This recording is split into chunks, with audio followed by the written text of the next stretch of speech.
So I want to spend a little bit of time on this because you guys are probably, most of you, earlier than I and we are in our companies. You're probably in the early stages and you're going to be going through lots of pivots and lots of learnings and lots of things that are not going to be going the way that you thought they would go. So here's a little very, very brief. I mean, there's just countless hours and blood, sweat, and tears in this little list here. But what I wanted to do was to summarize some of the learnings and different iterations that Unoodle has been through. So we started up in 2010, and at the time, the platform that Rebecca and I launched was very much like just a connection platform for entrepreneurs in mostly these different competitions. But it was just built for ourselves. Rebecca and I were both organizers of startup competitions, and we just wanted some sort of tool to help us. So as we started to roll that out, and other people asked us, hey, can we get access to this tool? How does it work? Can you help us? Then we had all these people that started to ask us for short-term immersion camps.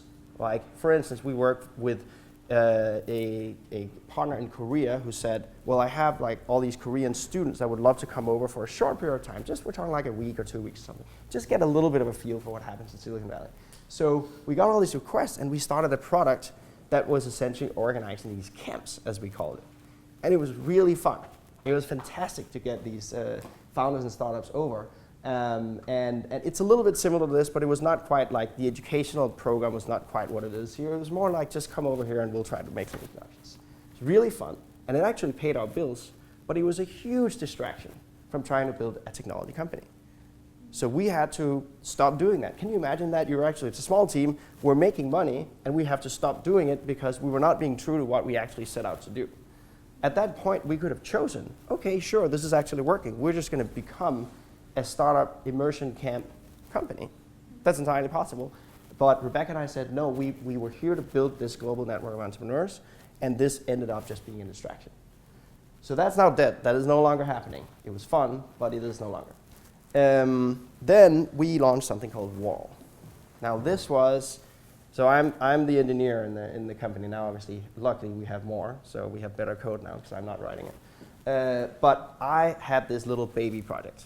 I wanted to do something called Wall, which was like imagine like a Pinterest interface with little like tiles with either entrepreneurs or startups, and the ability to network around those and kind of make connections across borders. It was a really cool idea because it would tap into the data set coming out of all the competitions, so you would get almost more prominence in on this wall if you had done better in any of these application processes, right? So I thought it was really cool, and it just didn't work. And so we had to kill it. What actually happened was that, as with any kind of public social media or like public profiles, the people that used them a lot and almost spammed the system were the most desperate ones. They were the ones, it was almost like a dating network. They were the ones that just really, really, really wanted their startup idea out there, and they were not necessarily, there were even people that were trying to push products. Like there were some selling, plumbing equipment, and they just wanted to be on some page somewhere, and they had no idea what this was. So it just didn't work, and we had to just kill it, which is really hard when it's your little baby project. So the good thing about that was now we could move into, let's actually build this platform, the platform for the application processes and this whole unbiased evaluation of startups, which was the part that Rebecca and I were really passionate about, leveling the playing field and making sure everyone is treated equal in the global world of startups. So because we stopped spending time on the other projects, we were now able to, with the team, spend time on building this platform. And that's the platform that today is used in all those places I showed you. So it clearly it was rough to stop doing these things because they were working and or making money. But it did mean that we now actually were able to focus and build this platform. Later on then we launched Access, which was the sourcing tool that I showed you of best startups to best opportunities. And that's also still in effect. And then we recently just launched something called Connect, which is more of a matter of trying to take some of all these corporations that generally know there's a lot of good stuff happening in the startup world, but they don't really know how to deal with it. So for them, and they're also, big corporations are pitched by all sorts of founders that want to sell us stuff. So we are kind of prototyping a product now that allows founders to get introductions to high-level executives in order to both pitch what they're doing, but also really to exchange how they see the markets.